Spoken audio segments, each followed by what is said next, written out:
오늘은 로마서에 나타난 복음에 대한 말씀을 전하려고 합니다. 오늘 말씀 본문은 로마서 1장 8절로 15절 말씀 봉독하겠습니다.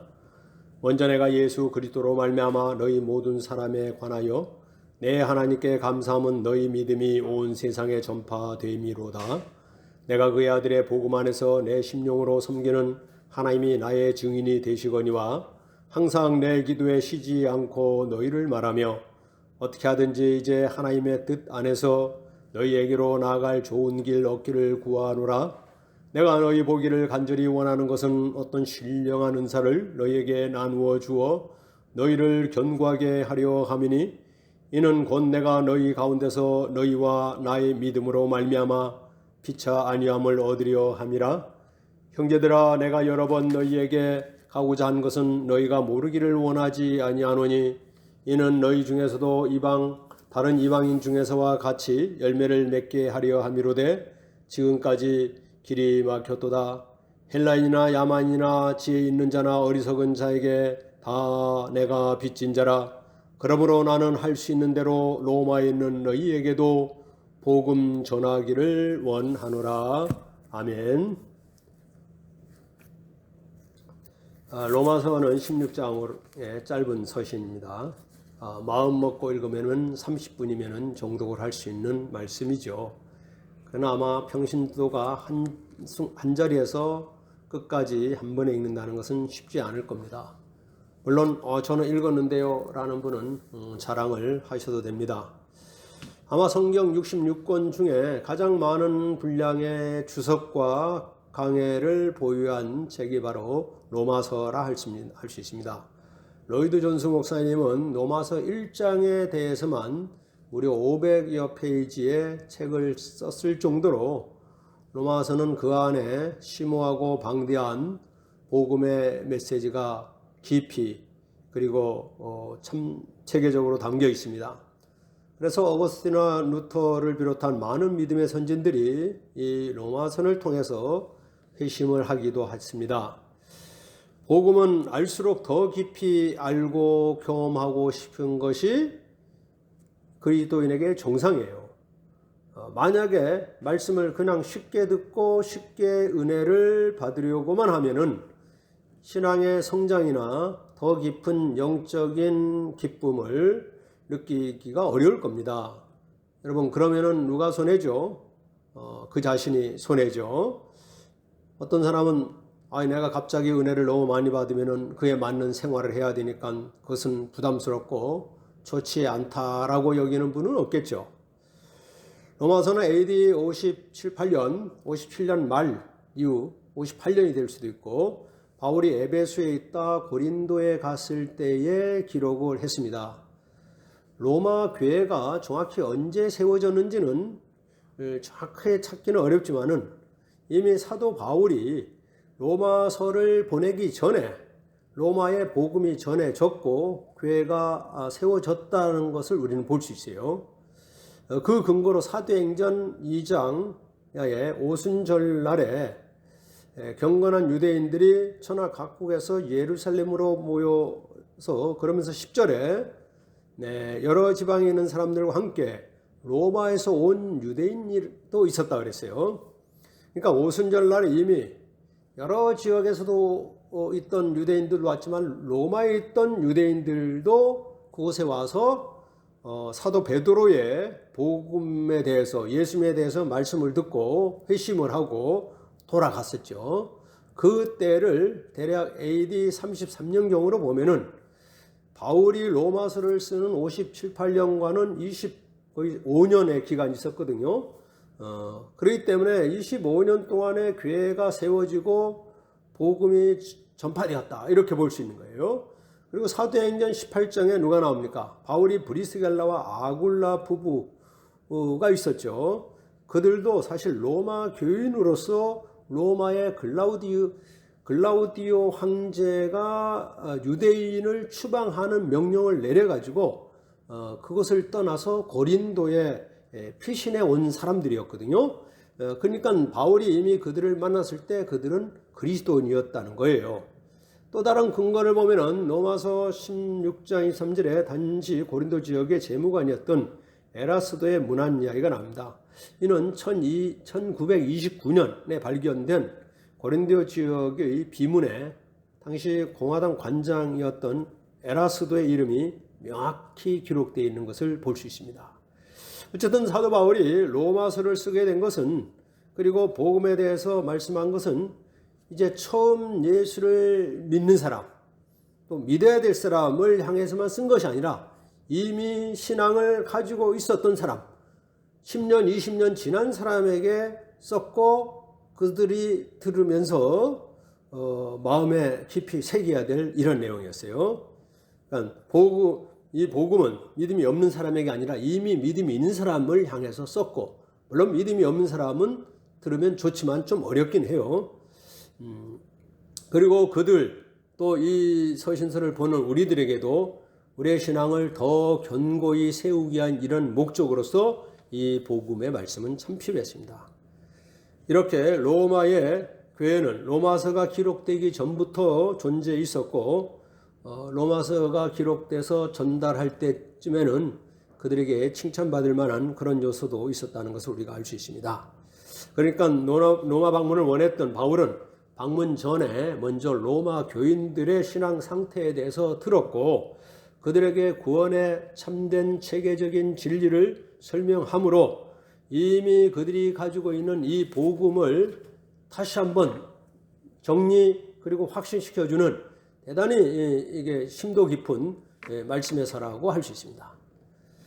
로마 교회가 당면한 믿음의 강한 자와 약한 자로 서로 야기된 여러 가지 문제를 해결하기 위한 그런 목적도 있었죠.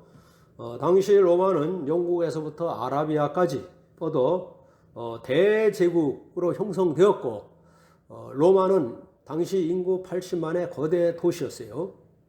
그래서 바울은 1장 7절에도 로마에서 이미 하나님의 사랑을 받고 성도로 부르심을 받은 모든 자에게 이 서신을 보낸다고 말씀했어요.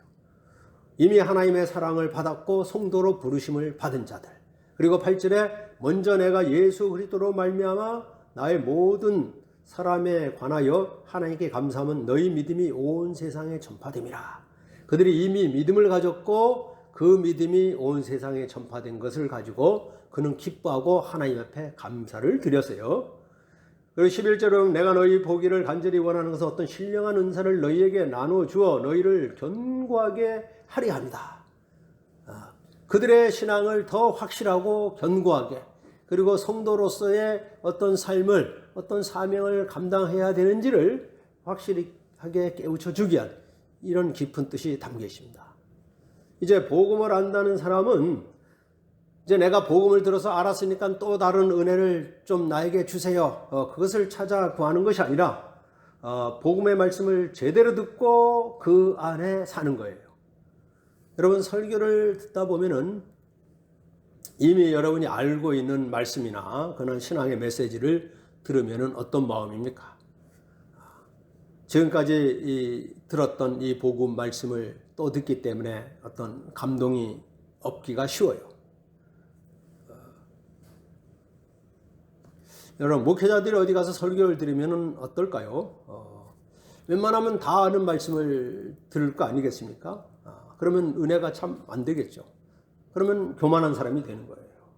저도 가끔 목사님들에게 이제 설교를 할 때가 있는데 사실 어렵긴 하죠. 왜냐하면 필요 없고 어려운 면도 있고 쉬운 면도 있다고 봐요. 물론 왜냐하면 어려운 부분은 그분들이 웬만한 설교, 웬만한 말씀은 다 알기 때문에. 그러나 쉬운 부분은 목회자들은 어떤 마음, 어떤 삶이라는 걸 제가 또 알기 때문에 서로 소통되고 공감되는 부분이 있기 때문에 그거 위에 말씀을 전한다고 생각하면 오히려 또 수월하게 하나님이 역사하시는 것을 경험할 수도 있습니다. 저는 어디 가서 설교 들을 때 그럼 저 자신은 어떤 마음일까? 저는 언젠가부터 이런 마음을 딱 갖고 그랬어요. 누가 어떤 설교를 하든지 그 말씀이 하나님의 말씀에서 벗어나지 아니하면은 내 신앙에 유익한 말씀이다. 그건 내가 들어야 된다. 그런 마음을 가지려고 해요. 제 자신을 위해서도. 그렇기 때문에 여러분, 뭐 지금까지도 그랬지만은 앞으로도 어떤 말씀을 듣든지 간에 그냥 멍하니 앉아 있어서는 안 되겠습니다. 그리고 나를 좀 감동시켜 보세요.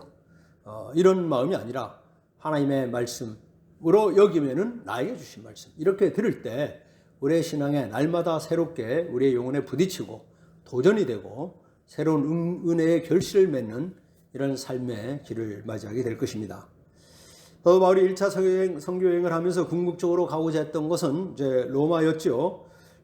로마의 복음을 전하는 것도 중요했지만 로마를 거점으로 땅끝까지 복음이 전파되기를 원했던 이 마음이 있고, 그 땅끝까지는 당시에는 서바나를 이야기합니다. 후반에도 나오지만은 지금 스페인이죠. 그리고 그곳에 또 다른 곳까지 복음을 전하는데 바로 로마 교회가 선교의 그 바탕이 되어주기를 원했던 거예요. 그러려면은 로마 성도들이 복음의 귀한 사명을 느끼며 성숙한 믿음 안에서 하나님이 주신 사명을 그들이 함께 믿음의 공동체 안에서 가져야 된다는 것을 강하게 느꼈죠. 바울은 AD 52년 봄에 가이사랴와 예루살렘에 가서 사역을 하고 돌아오는 길에 안디옥에서 교회를 보냈습니다. 그 AD 54년에 에베소에 가서 3년간 목회를 하죠. 그리고 AD 57년 말기에 고린도에서 석 달간을 보내면서 이 내용은 사도행전 20장에 나오는데요. 로마서를 쓴 것입니다. 근데 로마 교인들은 신앙에 대해 들으면서 그들을 높게 일단 평가한 것은 너희들의 신앙이 많은 지역에 전파되고 있다는 것. 여러분들의 신앙의 활동력이 왕성해가지고 여러 지역에 알려지고 있다는 것에 대해서 감사한 마음을 로마 교인들에게 함으로써 그들의 마음이 열리게 하고 친근하게 하고 그들의 영적인 사기를 북돋아주는 이런 이제 메시지를 했죠. 그런 한편에 당시 로마 사회와 문화의 영향이 또한 그들에게 적지 않게 미쳤다는 것을 우리는 알 수 있습니다. 그런 가운데 복음이 입혀지고 또 그들이 믿는 복음 위에 이 사회적인 여러 가지 예나 지금이나 이런 현상은 늘 있거든요. 누구든지 믿음 생활을 수십 년 하더라도 이 사회적인 문화와 이 세속 문화와 인간들이 만들어내는 이 사회 구조 속에서 얽힌 것들은 늘 우리에게 부딪혀온단 말이죠. 그래서 1장 후반부 말씀을 다시 짚어보면은 1장 21절에 그들이 하나님을 알되 하나님을 영화롭게 도 아니하며 감사하지도 아니하고 오히려 그 마음이 허망하여지며 미련한 마음이 어두워졌나니 있습니다. 그리고 25절로 가면은 이는 그들이 하나님의 진리를 거짓 것으로 받고 피조물을 조물주보다 더 경배하고 섬김이라. 27절로 가면은 이 때문에 하나님께서 그들을 부끄러운 욕심에 내버려 두셨으니 곧 그들의 여자들도 순리대로 쓸 것을 받고 영리를 쓰며 그와 같이 남자들도 순리대로 여자를 쓰기를 버리고 서로 향하여 음욕이 부릴 듯하며 남자가 남자와 더불어 복권 일을 행하며 그들의 그릇 때문에 상당한 보험을 그들 자신이 받았느니라. 무슨 말씀입니까? 그 사회에 만연한 이 도덕적인 타락, 이것을 말하는 거예요. 심지어는 남자가 남자와 더불어 부끄러운 일을 하며, 이게 뭡니까? 이 동성애를 이야기하는 거예요. 이 도에 넘어선 이 동성애에 이 죄악된 것을 사도 바울이 질책을 하면서 지적을 하고 있습니다. 그러면서 그들은 마음에 하나님 두기를 싫어하며 29절에 모든 불의와 추악과 탐욕, 악의가 가득한 자요, 시기, 살인, 분쟁, 사기, 악독이 가득한 자요, 수근수근하는 자요, 비방하는 자요, 하나님께서 미워하는 자요, 이런 말씀들을 하셨어요. 전혀 다른 곳에서 이런 현상이 일어난 것이 아니라 이미 복음에 전해졌고 교회의 사역이 활동되고 있는 이런 도덕한 일들이 로마 안에서 일어나고 있다는 거예요. 이런 사회 현상이 당시의 기독교인들은 어떤 직접적인 관련성이 있는지 구체적으로는 알 수 없지만은 어쨌든 믿는 사람들에게도 불의와 추악과 탐욕과 악의에서 온전히 벗어났다고 말하기는 어려웠을 거예요. 믿으면 우리가 세상의 죄와 별결하고 거룩하고 늘 하늘 양식을 사모하며 하나님의 말씀의 은혜를, 세상의 어떤 양식을, 어떤 좋은 것을 누리는 것보다도 더 우선 귀하게 여기며 우리가 살아갑니까?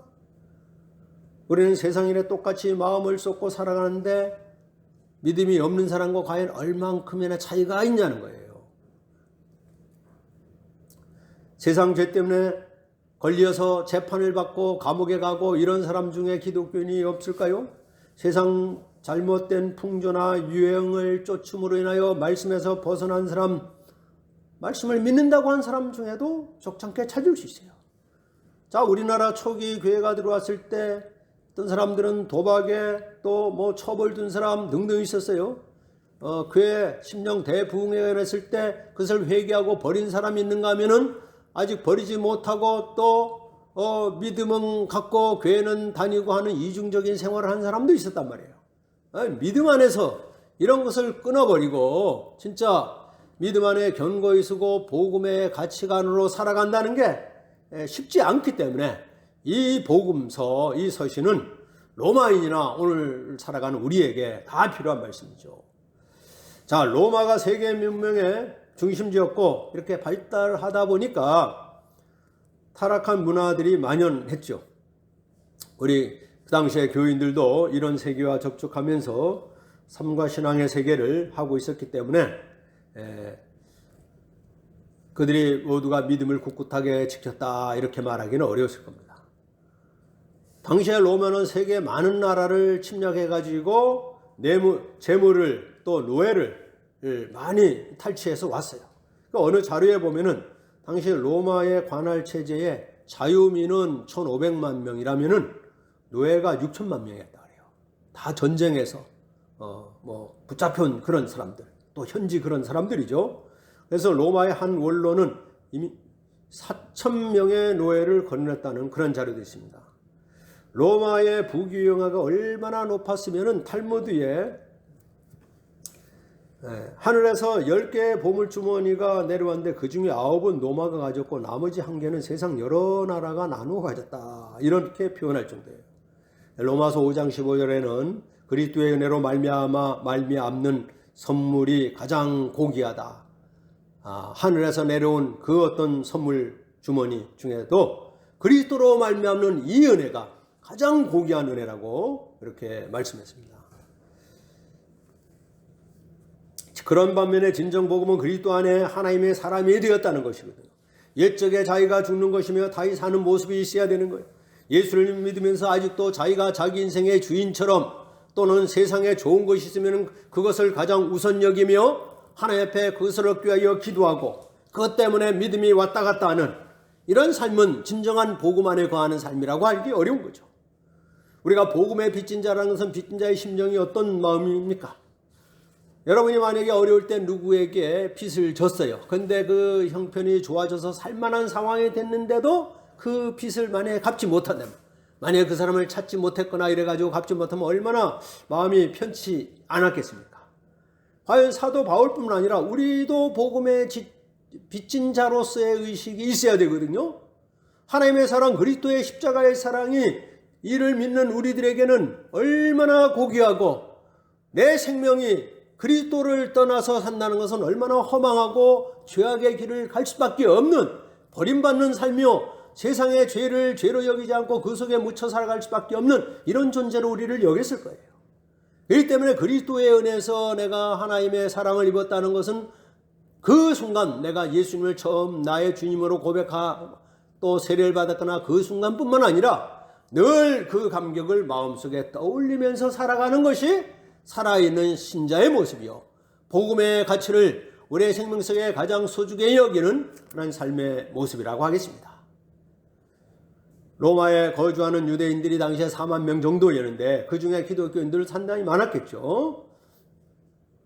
그렇다면 그들이 로마와 주변에 얼마나 영향을 끼쳤냐, 그 당시 세세한 상황은 알 수 없지만은 사실 엄청나게 끼쳤죠. 왜냐하면 복음 때문에 순교한 사람이 많았고 또 결국은 어찌 됐습니까? 200~300년 후에 기독교가 로마에서 그 핍박하던 로마에서 기독교가 인정을 받게 되지 않습니까?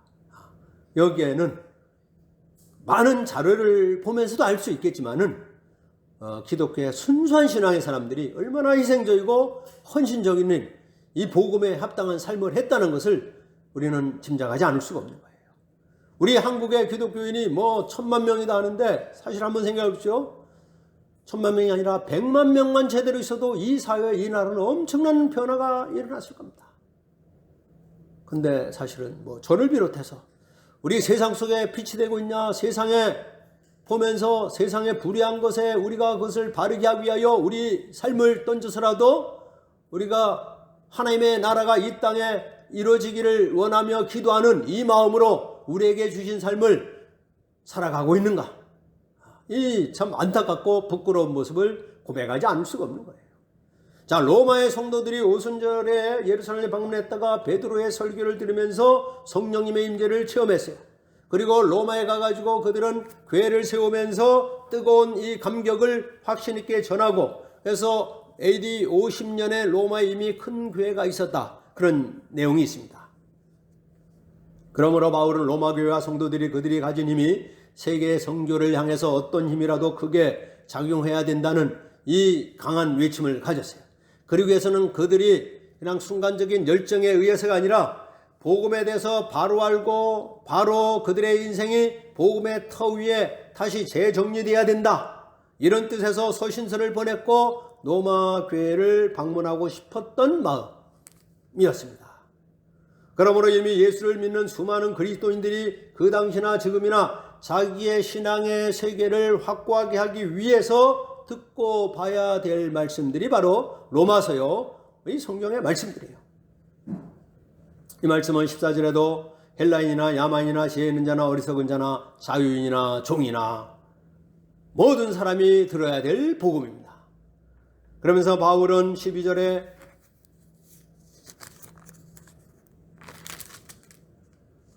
나의 믿음을 말미암아 피차 아니함을 얻으려 함이라.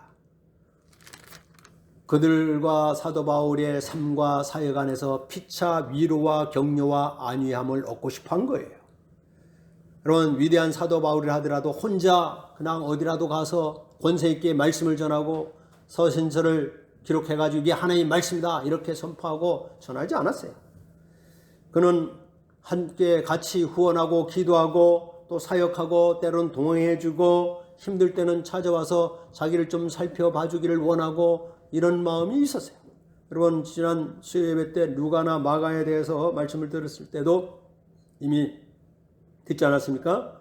그렇기 때문에 사도 바울은 땅끝이라고 여겼던 스페인으로 전도하기 위해서 로마 교인들을 잘 교육하고 훈련해가지고 전도의 활동 기지, 전초 기지로 사역 삼고자 했던 이 마음이 담겨 있었던 거예요. 그리고 나중에 로마 감옥에서 1차로 투옥에서 추록한 다음에 그는 영국에까지 갔다는 기록이 있습니다. 아마 바울의 열정으로 볼 때는 어딘들 안 갔겠습니까? 따라서 안디옥 교회와 같은 전도의 전초기지가 되기를 원했습니다. 로마서 15장 24절에도 먼저 너희와 사귐으로 얼마간 기쁨을 가진 후에 너희가 그리로 보내주기를 바란다. 그들과 친히 보면서 기쁨의 교제를 하고 그리고 여러분들이 나를 그렇게 또 선교사로 파송해 주기를 원한다는 이 사도 바울의 마음을 담고 있습니다. 로마 교회를 선교의 근거지에서 땅끝까지 복음을 전하려고 했던 사도 바울의 간절한 그리고 뜨거운 이 마음이 담겨 있죠. 그가 가르쳤던 복음을 로마 교회 자세하게 설명함으로 인하여 그들이 사도 바울의 선교 사역에 동참해 주기를 바라는 마음이 이 서신서에 담겨 있습니다. 아는 바와 같이 결국 사도 바울은 죄수와 같은 신분이 돼서 끌려서 로마로 가게 됐잖아요. 로마서는 신앙의 핵심이라고 할 만큼 그 예수 그리스도의 가르침과 복음에 대한 체계적인 깊이를 우리에게 남겨주셨어요. 사도 바울이 예루살렘에서 불길한 일을 예감하고 혹시 자기가 앞으로 어떻게 되더라도 로마 교회가 자기의 유지를 따라 땅끝까지 복음을 전파하는 일에 중심이 되어주기를 바라는 마음을 서신서에 이렇게 간절히 담고 있어요. 어떻게 보면 그의 디모데후서가 유언서라고도 하지만은 그의 항상 마지막에 간곡하게 외치는 복음의 유언장 같은 마음으로 이 서신서를 기록했으며 그는 복음을 위해서라면 어떤 고난을 당해도 부끄러워하지 않는다는 이 말씀을 하고 있지 않습니까? 그러면 로마서는 바울이 복음의 핵심을 목숨을 담고 총력을 다하여 기록한 책입니다. 실제로 로마는 바울의 사후에 로마가 전쟁용으로 구축한 208,000km에 달하는 아피아라는 도로를 통해서 이 복음이 세계로 흘러가는 그 역할을 했습니다. 이 도로는 전투용의 전차가 2대가 다닐 정도로 넓고 훌륭한 길이었어요. 그 길로 사도 바울이 자신이 피를 짜서 써내려갔던 이 복음의 말씀들이 전파되어지고 했다는 것은 하나님의 참으로 신묘막측하신 그 역사라고 우리는 보지 않을 수가 없습니다. 그는 그의 인생을 담아서 그의 영혼에 피를 쏟아서 이 서신서를 썼고, 그리고 말씀을 받은 자들을 향해서 늘 감사와 또 그들을 위해서 자기의 남은 삶을 다 쏟아도 아깝지 않다는, 이 번제로 드린다는 이 마음까지 담으면서 그는 선교 사역을 했고 이 복음서를 기록했습니다. 13절 말씀으로 올라가면은 이방인 중에서와 같이 열매 맺기를 원하는 마음을 표현하고 있죠. 하나님을 위해 7장에도 보면 하나님을 위해 열매 맺는 삶, 이것이 바로 신앙에 대단히 중요한 것을 말씀하죠. 그리고 2장절에 선한 열매, 2장 10절에 보면 선을 행하는 각 사람에게는 영광과 존귀와 평강이 있으리니 먼저는 유대인에게요 또한 헬레인에게로다. 이렇게 말씀했습니다.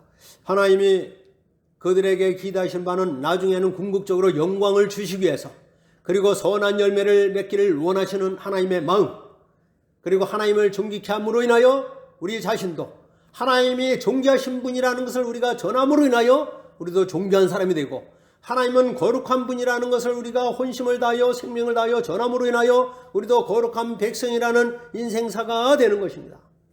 그래서 우리가 열심히 해서 조금이라도 자랑이 될 만한 일은 우리는 잊어버려야 돼요. 하나님은 기억하여 주시니까. 그래서 사도 바울이 복음에 붙잡힌 자로서의 삶을 살아간다는 것은 말로가 글로만이 아니라 그 자신이 그러한 삶을 살았고, 그래서 복음에는 하나님의 의가 나타난다. 바로 거기서 하나님의 의는 예수 그리스도의 그 고통스러운 죽음, 그것은 죄로 여기지 아니하고 의인으로 삼아 주시기 위한 예수 그리스도의 십자가의 은혜가 담겨 있음을 그는 온 삶을 통해서 전파했고, 또 이 서신서를 통해서 전파했다는 것을 느끼면서 예수님이 죄인을 위하여 흘렸던 십자가의 보혈을 우리는 서신서 한 절 한 절을 보면서 마음 깊이 느끼고 우리의 영혼 속에 스며들고, 하나님 내가 이만큼 믿었지만 우리는 또 계속해서 주님의 말씀을 들어야 됩니다. 겸손하게 듣고 나를 일깨워서 하나님의 말씀 앞에 주님 제가 그리 살겠습니다 하는 이 뜨거운 신앙의 다짐들이 날마다 일어나는 저와 여러분이 될 수 있기를 간절히 기원합니다. 기도하겠습니다. 우리를 사랑하시고 우리에게 너무나 소중한 이 복음의 생명력을 우리의 심령 속에 입혀주신 아버지 하나님 감사와 찬양을 드립니다.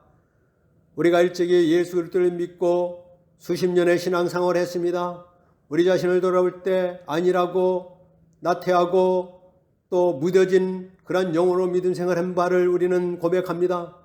다시 한번 한평생을 똑같이 살면서도 하나님 부르시는 그날까지 쉬지 않는 뜨거움으로 하나님 복음 앞에 쓰임받았던 사도 바울의 그 흔적을, 그 사역을 마음으로 눈으로 그려봅니다. 주여 우리는 얼만큼이나 그를 따를 수 있을까요? 하나님 날마다 우리의 심령을 두드려 주시고 깨우쳐 주시고 죄를 멀리 하게 하여 주시는 이 말씀, 이 복음이 오늘도 우리를 주장하여 주시기를 간절히 원하나이다.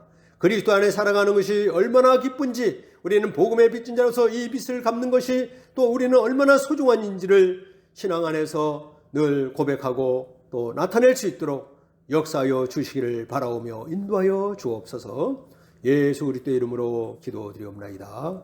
아멘.